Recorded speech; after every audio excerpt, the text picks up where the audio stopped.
Hello everyone, সবাই কেমন আছো?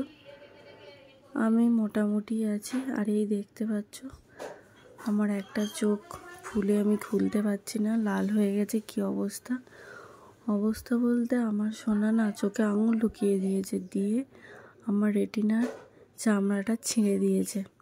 নখ ছিল হাতে। আর কি বলো তো, তোমার এর আগেও দিয়েছিল, যখন জানুয়ারি মাসে, তখন ও ছোট ছিল, তখনও একবার দিয়েছিল। ডাক্তার বলেছিল যে আবার যদি আঘাত করে এবার চোখ পালিশ করতে হবে। আর এই দেখো আবার এবারে করলো। আর এই দেখো, ডাক্তার ফটো তুলতে দিয়েছিল, ফটো করার পর দেখলাম একই জায়গায় আঘাত করেছে। এই দেখো নিচেটা দেখো, দেখেছো পুরো চামড়াটা গুটিয়ে গেছে। আর কি বলতো, চোখ জিনিস না, চোখ আমাদের অমূল্য সম্পদ। একবার চোখে কিছু হলে কিছুই ভালো লাগে না, যন্ত্রণা। আমি রবিবার থেকে আচার কাচার করছি। আর এই দেখো আগের ফটোটা জানুয়ারি মাসের, সেই একই জায়গায় আঘাত করেছে।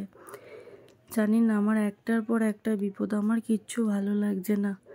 আর পেরে উঠছে না তোমাদের দাদা, জানো তো, একটার পর ন্যায় ওর, ন্যায় মেয়ের, ন্যায় আমার। আর এই দেখো এখানে রিপোর্ট করতে দিয়েছিল ডাক্তার, 1 সপ্তাহ পর যেতে বলেছে ওষুধগুলো খেয়ে ড্রপগুলো দিয়ে এখন আপাতত ঠিক থাকবে। আর এখানে 2টো ড্রপ দিয়েছিল, আর একটা গ্যাসের ওষুধ আর যন্ত্রণার ওষুধ। প্রচণ্ড যন্ত্রণা হচ্ছিল। ডাক্তার বললো আপাতত এখন এগুলো একটু কমবে, তারপর 1 সপ্তাহ পর বলবে কবে পালিশ করবে।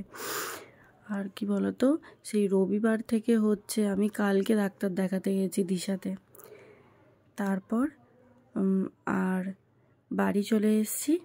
এসে এই দেখো আজকে আমাদের রান্না পুজোর নিমন্ত্রণ আছে, কিন্তু আমি যাব না, আমার এই চোখের জন্য। বাড়ির সবাই গেছে, ওই জন্য আমাকে বিরিয়ানি এনে দিয়েছে, আমি বিরিয়ানিটা খাবো। আর ওরা সবাই রান্না পুজো বাড়ি যাবে। আর আজকে জানো তো, চোখের জন্য বিছানা করতে পারিনি, তোমার দাদাই সুন্দর করে বিছানাটা করেছে, আমিই করি। আজকে আমি বললাম তুমি করো, আমার চোখের তো এই অবস্থা। আর রোজই কি বলো তো, সোনা ছোট বলে রোজই আমি বিছানার চাদর পাল্টাই, চাদর বালিশের রোয়ার সব পাল্টাই, কারণ সোনা ছোট বলে। আগে নাহলে 1-2 দিন ছাড়া ছাড়া পাল্টাতাম। আর এই দেখো আমার সোনা, দেখো রাতে তখন 12:30 বাজে দুষ্টুমি করছে। এরম সারা দিন করে, জানো তো, যেমন দিন রাত সব সময় এক দুষ্টুমি। আর ভিডিওটা এই পর্যন্তই।